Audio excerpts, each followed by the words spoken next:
আসসালামু আলাইকুম। ইসমত মিলি আমন্ত্রণ জানাচ্ছি এনটিভির মধ্যাহ্নের খবরে। ত্রয়োদশ জাতীয় সংসদের প্রথম অধিবেশনের দ্বিতীয় দিন আজ সকাল 11টায় শুরু হয়েছে। সংসদের স্পিকার হাফিজ উদ্দিন আহমেদ বীর বিক্রমের সভাপতিত্বে অধিবেশন চলছে। চলতি অধিবেশন চলবে আগামী 30 এপ্রিল পর্যন্ত। গত বৃহস্পতিবার নতুন সংসদের প্রথম অধিবেশন শুরু হয়। রাষ্ট্রপতির ভাষণের পর স্পিকার মেজর অবসরপ্রাপ্ত হাফিজ উদ্দিন আহমদ সংসদ মুলতবি ঘোষণা করেছিলেন। রোববার সেই মুলতবি প্রত্যাহার করে দ্বিতীয় দিনের কার্যক্রম শুরু করা হয়েছে। আজকের অধিবেশনে কার্যসূচিতে রয়েছে মন্ত্রিপরিষদ, বিজ্ঞান ও প্রযুক্তি, মাধ্যমিক ও উচ্চ শিক্ষা, কারিগরি ও মাদ্রাসা শিক্ষা, প্রাথমিক ও গণশিক্ষা, সমাজ কল্যাণ এবং গৃহায়ন ও গণপূর্ত মন্ত্রণালয়ের প্রশ্ন উত্তর। এছাড়া জরুরি জনগুরুত্বসম্পন্ন বিষয়ে মনোযোগ আকর্ষণ এবং রাষ্ট্রপতির ভাষণ সম্পর্কে ধন্যবাদ প্রস্তাবের উপর আলোচনা অনুষ্ঠিত হবে। ত্রয়োদশ জাতীয় সংসদের কার্য উপদেষ্টা কমিটির প্রথম বৈঠকে সিদ্ধান্ত নেওয়া হয়েছে, সরকারি ছুটির দিন ব্যতীত প্রতিদিন অধিবেশন বিকেল 3টায় অনুষ্ঠিত হবে।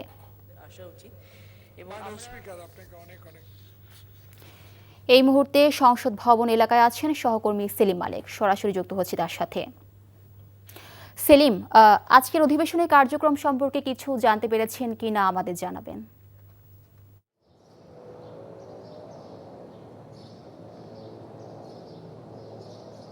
মিলে আজকে মূলত আসলে সংবিধান সংস্কার পরিষদের যে অধিবেশন সেটি ডাকার কিন্তু শেষ দিন এবং এটি নিয়ে কিন্তু সংসদ সদস্যদের মধ্যে এক ধরনের উত্তেজনা কাজ করছে এবং সেটি কিন্তু আমরা গত কয়েকদিন ধরে দেখছি যে সংবিধান সংস্কার পরিষদের যে অধিবেশনটা নিয়ে রাষ্ট্রপতি আহ্বান করার কথা ছিল সেটি কিন্তু রাষ্ট্রপতি আহ্বান করেনি।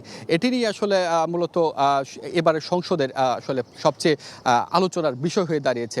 একটি বিষয় জানিয়ে রাখি, সেটা হলো যে গণভোটে হ্যাঁ জয়ী হয় কিন্তু সংবিধানে জুলাই সনদ বাস্তবায়নের যে সংবিধান সংস্কার পরিষদ গঠন হওয়ার কথা ছিল সেটি কিন্তু 30 দিনের মধ্যে, অর্থাৎ এই ফলাফল ঘোষণা হওয়ার, গেজেট প্রকাশিত হওয়ার 30 দিনের মধ্যে এই অধিবেশন ডাকার কথা।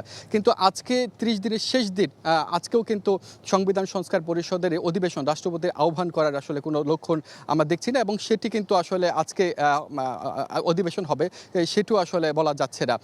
যদিও সংবিধানের 70-এর 1 ধারা অনুযায়ী কিন্তু রাষ্ট্রপতি কিন্তু সংসদ অধিবেশন ডেকেছে, কিন্তু এখানে কিন্তু সংবিধান সংস্কার পরিষদের কোনো অধিবেশন ডাকা হয়নি। এ বিষয়ে জামাত, বিশেষ করে বিরোধী দল এবং সরকারি দলের দুই পক্ষের সাথে কথা বলার আমাদের সুযোগ হয়েছে। এখানে সংসদে আজকে প্রবেশের সময় জামাতের নায়েবে আমির এটিএম আজহারুল ইসলাম যেটা বলেছেন যে সংবিধান সংস্কার পরিষদের অধিবেশন আসলে ডাকা হবে কিনা বা এই বিষয়ে কী ধরনের আলোচনা হবে সে বিষয়ে তাদের পরবর্তী কার্যক্রম তারা ঘোষণা করবেন। অর্থাৎ পরবর্তী কার্যক্রম বলতে তারা কিন্তু গতকালকে তারা ঘোষণা দিয়েছে যে সংবিধান সংস্কার পরিষদের আজকে যদি কোনো ধরনের উদ্যোগ না নেওয়া হয়, অধিবেশনের উদ্যোগ না নেওয়া হয়, তাহলে কিন্তু তারা রাজপথে তারা নামবেন এবং তারা বিক্ষোভ প্রদর্শন করবেন বা তাদের নানা কর্মসূচি দেবেন। এদিকে স্বরাষ্ট্রমন্ত্রী সালাউদ্দিন আহমেদের সাথেও আমাদের কথা বলার সুযোগ হয়েছে, তিনি যখন সংসদে প্রবেশ করছিলেন তিনি যেটি বলছেন যে সংবিধান সংস্কার পরিষদের বিষয়ে কিন্তু রাষ্ট্রপতি কোনো ঘোষণা দেয়নি বা আহ্বান করেনি এবং এটি নিয়ে এই মুহূর্তে কিন্তু আপনার হাইকোর্টে কিন্তু এক ধরনের একটি রিট হয়েছে এবং সেটি নিয়ে শুনানি এবং নানা ধরনের কার্যক্রম চলছে। সে বিষয়ে তিনি বলেছেন যে যেহেতু এটি হাইকোর্টে এই মামলা বা রিটটাকে চলমান রয়েছে, সেটি আসলে রাষ্ট্র বা হাইকোর্ট থেকে আসলে আদেশ আসবে এবং তার পরবর্তীতে কী ধরনের কার্যক্রম নেওয়া যায় বা এই সংবিধান সংস্কার পরিষদের কী ধরনের আসলে অধিবেশন বসবে কি বসবে না সে বিষয়ে পরবর্তী সিদ্ধান্ত নেওয়া হবে। তবে আজকে যে বিষয়টি বলা যেতে পারে যে আজকে এই মুহূর্তে প্রশ্ন উত্তর পর্ব চলছে এবং এরপরে জনগুরুত্বপূর্ণ বিষয়ে আসলে বিভিন্ন বিষয় উত্থাপন হবে এবং সেখানে জানছিলাম সংসদের কার্যক্রম সম্পর্কে। স্বরাষ্ট্রমন্ত্রী সালাউদ্দিন আহমেদ জানিয়েছেন, রাষ্ট্রপতি জাতীয় সংসদের অধিবেশন আহ্বান করেছেন, সংস্কার পরিষদের অধিবেশন না। সংবিধান অনুযায়ী সংস্কার পরিষদের কোনো অস্তিত্ব নেই, বিষয়টি এখনও উচ্চ আদালতে বিচারাধীন। অন্যদিকে জামায়াতে ইসলামীর অন্যতম নায়েবে আমির ও সংসদ সদস্য এটিএম আজহারুল ইসলাম জানিয়েছেন, সংবিধান সংস্কার পরিষদের অধিবেশনের বিষয়ে সংসদে আলোচনার পর সিদ্ধান্ত নেবে বিরোধী দল। কনস্টিটিউশনালি সেরকম কোনো পরিষদের অস্তিত্ব তো আমাদের সামনে নেই। যদি গণভোটের রায় অনুসারে সেটা ধারণ করতে হয় কনস্টিটিউশনে, সেটা সংবিধানের আগে সংশোধনী হতে হবে, সেটা সংসদে আলাপ আলোচনা হবে এবং সংবিধান সংশোধন হলে সে মতে সেটা সংবিধানে ধারণ হবে। তারপরে যদি পরিষদ হয় তারপরে যদি ফর্ম হয়, যদি শপথ গ্রহণ করতে হয়, সেটা তারপরের ব্যাপার। আমরা সংসদে উত্থাপন করব, সরকার কি বলে তার ভিত্তিতে আমরা সিদ্ধান্ত গ্রহণ করব। পবিত্র ঈদুল ফিতরের এখনও প্রায় এক সপ্তাহ বাকি, তবে তার আগে ঘরমুখো মানুষের ঢল নেমেছে রাজধানীর কমলাপুর রেল স্টেশনে। রবিবার সকাল 10টা পর্যন্ত কমলাপুর রেল স্টেশন থেকে এখন পর্যন্ত চট্টগ্রাম, খুলনা, রাজশাহী ও সিলেট সহ বিভিন্ন রুটে ছেড়ে গেছে 18টি ট্রেন। আগেভাগে নারীর টানে বাড়ি ফিরছেন অনেক যাত্রী। তাদের মধ্যে উল্লেখযোগ্য সংখ্যক শিক্ষার্থী, বয়স্ক মানুষ, নারী ও শিশু। যাত্রীরা বলছেন, ঈদের আগ মুহূর্তে অতিরিক্ত ভিড় ও যাত্রাপথের সম্ভাব্য ভোগান্তি এড়াতেই অনেকেই আগেভাগে বাড়ির পথে রওনা দিয়েছেন। নির্ধারিত সময়ে ট্রেন প্ল্যাটফর্ম ছেড়ে যাওয়ায় স্বস্তি প্রকাশ করেছেন যাত্রীরা। রেলওয়ে সূত্র জানায়, আজ রবিবার পর্যন্ত কোনো ঈদ স্পেশাল ট্রেন ছাড়েনি। তবে দেশের বিভিন্ন বিভাগীয় রুটে সারাদিনে কমলাপুর স্টেশন থেকে মোট 39টি ট্রেন ছেড়ে যাওয়ার কথা রয়েছে। যাচ্ছি, পরে তো অনেকটা জ্যাম হয়ে যায়, বাচ্চা নিয়ে কষ্ট হয়ে যায়, এই জন্য ভোগান্তি তো হতে হয়। অনলাইনে টিকিট কাটতে পারি না, 10 দিন আগে টিকিট ছাড়ে দেয়, তখন ব্ল্যাকে টিকিট নিতে হয়। ভাড়া তো আপনার 230 টাকা করে লিগেল ভাড়াটা। এখন তো মানে গাড়ি সংকট দেখে 250 টাকা ভাড়া নিতেছে, 20 টাকা বেশি নিতেছে। দর্শক, এই মুহূর্তে ঈদযাত্রার খবর জানাতে কমলাপুর রেল স্টেশন থেকে সরাসরি যুক্ত হচ্ছেন আমাদের সহকর্মী নাহিদ প্রিন্স। নাহিদ, ঈদযাত্রার আর কি খবর আছে আপনার কাছে, এবং সেই সাথে যাত্রীদের কোনো ভোগান্তি চোখে পড়ছে কিনা আমাদের জানাবেন।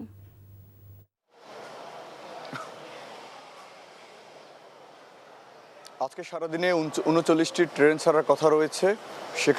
সেখানে 18টি ট্রেন ইতিমধ্যে ছেড়ে গেছে এখান থেকে। তবে শিডিউল বিপর্যয়ের কোনো খবর নেই। সময় মতো ট্রেন এই কমলাপুর রেল স্টেশন থেকে ছেড়ে যাচ্ছে। যারা একটু দেরি করে আসছেন তারা কিন্তু ট্রেন মিস করেছেন, কারণ আমরা দেখেছিলাম যে 1 মিনিট থেকে 3 মিনিট দেরি করে আসার কারণে 2-3 জন ব্যক্তি তাদের ট্রেন মিস করেছেন। তো শিডিউল বিপর্যয়ের খবর নেই। এছাড়া কয়েক স্তরে নিরাপত্তা রাখা হয়েছে, র্যাব, সেনাবাহিনী, পুলিশ, আনসার। এছাড়া টিকিট চেকিংয়ের যে বিষয়টি, 3 স্তরে তারা টিকিট চেক করছেন, কারণ এবার টিকিটের যে বলা হয়েছে তাদের পক্ষ থেকে যে 31 লাখ আজকে আবেদন পড়েছে 31,000 টিকিটের জন্য, আসনের জন্য। সেখানে প্রায় 1000 ব্যক্তিকে টেক্কা দিয়ে একজন মানুষ ট্রেনের টিকিট পেয়েছেন। তো এই 39টি ট্রেন আজকে সারাদিনে ছেড়ে যাবে। তো এই যে মানুষের উপচে পড়া ভিড় যে সকাল থেকে ছিল, সেটি অনেকটাই এখন কম। নির্বিঘ্নে মানুষ তার পরিবারের কাছে ফিরে যাচ্ছেন।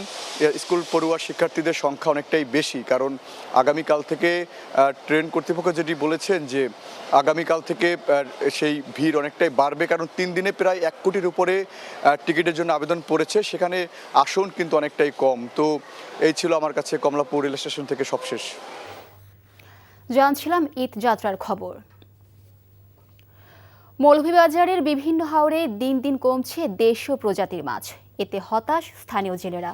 মৎস্য বিভাগ বলছে, ডিমওয়ালা মাছ নিধন, বিল শুকিয়ে মাছ ধরায় কমছে উৎপাদন।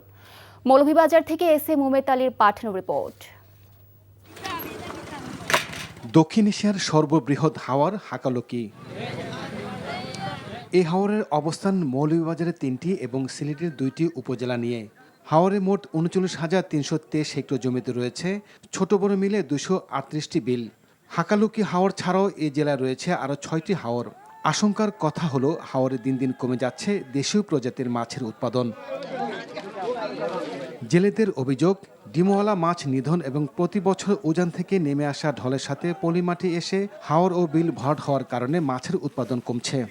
তরতাজা বিলর মাছ উঠবো, ফালাইবো মাছে, আর এই মাছটা নিয়ে খাইতে মনের একটা স্বাদ থাকবো, আর খাওয়ার তো আর একটা স্বাদ থাকবোই। হাওরের মাছ, হাওরের মাছটা হইলে তরতাজা মাছ, নিজের সচকে দেখা, জাল দিয়া তারা মাছটা নিয়ে মাছ ধরিয়া তারা যখন ডাক দেয় বা ডাক বেচের, তখন আমরা কিছু মাছ কিনিয়া নেই আমরা নিজেরা খাওয়ার লাগিয়া।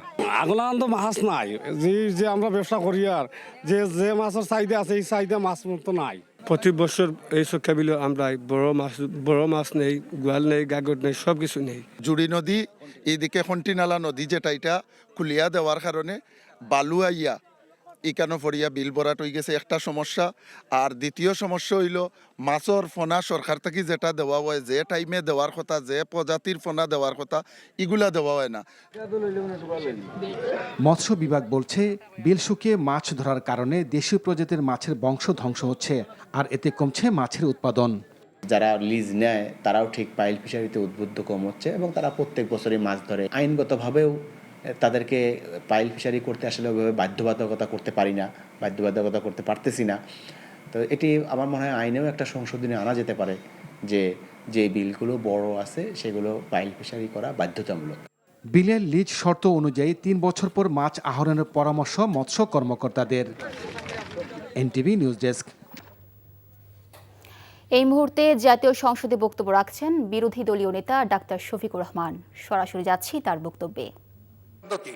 উক্ত প্রস্তাব বিবেচনা গ্রহণ এবং অন্য সকল বিষয়ে কার্যপ্রণালী নির্ধারণ করিবে। জাতীয় সংসদ সচিবালয় পরিষদকে সাচিবিক সহায়তা প্রদান করিবেন। শপথ এবং শপথ পাঠ পরিচালনা। নির্বাচিত প্রতিনিধিগণ সংসদ সদস্য হিসাবে শপথ গ্রহণের পর একই শপথ অনুষ্ঠানে এই আদেশের তফসিলে বর্ণিত 1 অনুযায়ী পরিষদ সদস্য হিসাবে শপথ গ্রহণ করিবেন এবং অনুরূপ শপথ পত্রে স্বাক্ষর দান করিবেন। আমরা সকল বিরোধী দলীয় সদস্য 77 জন আমরা এটা গ্রহণ করেছি এবং স্বাক্ষর প্রদান করেছি।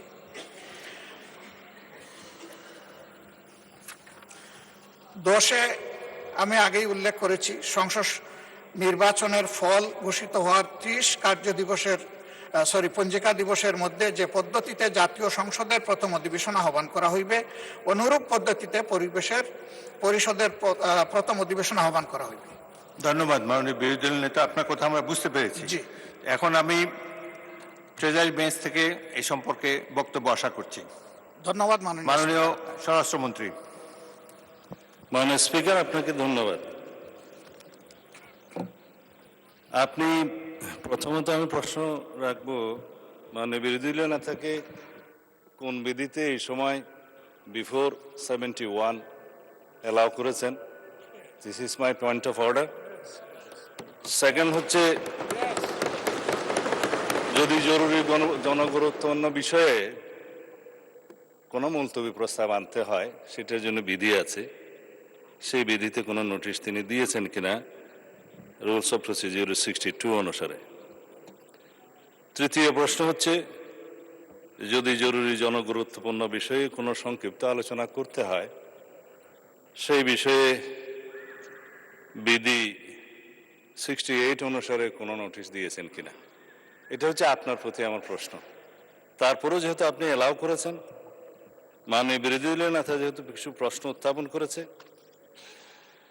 জাতির উদ্দেশ্যে কিছু কথা বলতে হয়, না হলে পরিষ্কার হবে না।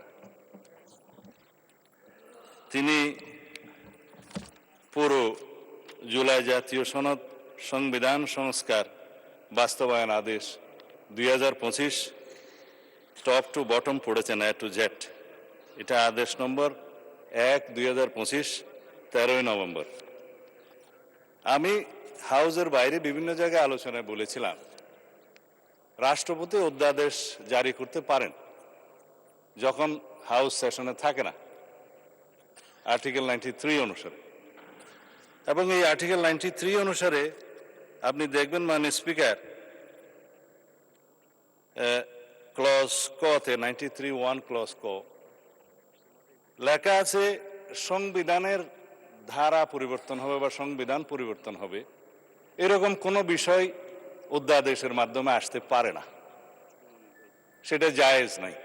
রাষ্ট্রপতি অধ্যাদেশও সেটা সংবিধান পরিবর্তনের কোনো বিধান করতে পারেন না।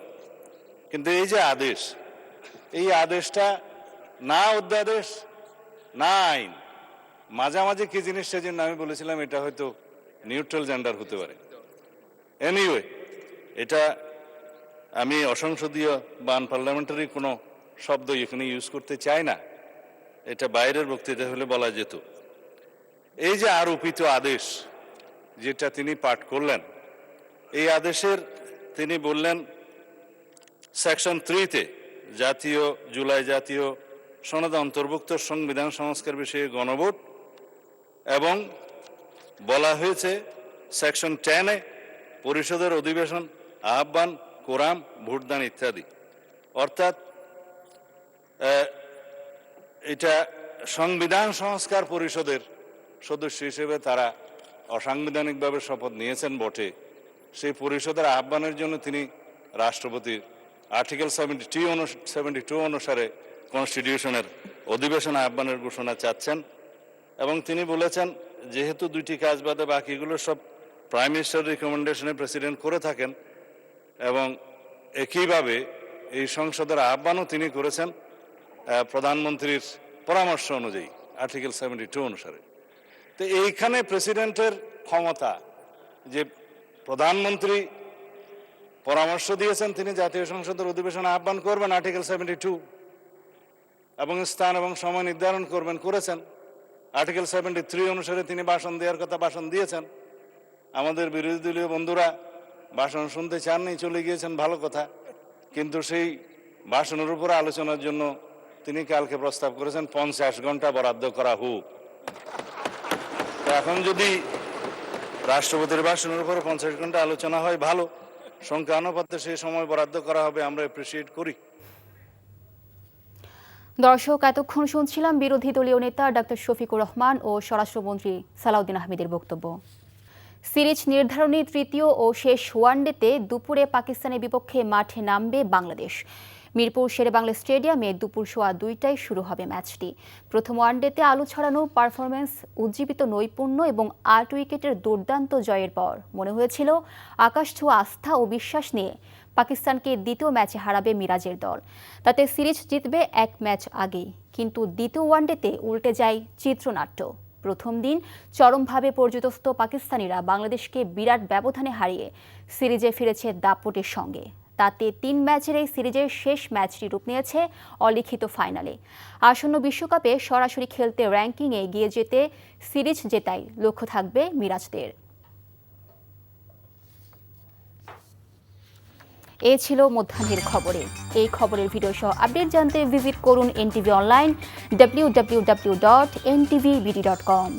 এছাড়াও NTVর জনপ্রিয় সব অনুষ্ঠান ও খবরের আপডেট জানতে ভিজিট করুন আমাদের ইউটিউব ও ভেরিফাইড ফেসবুক পেজে।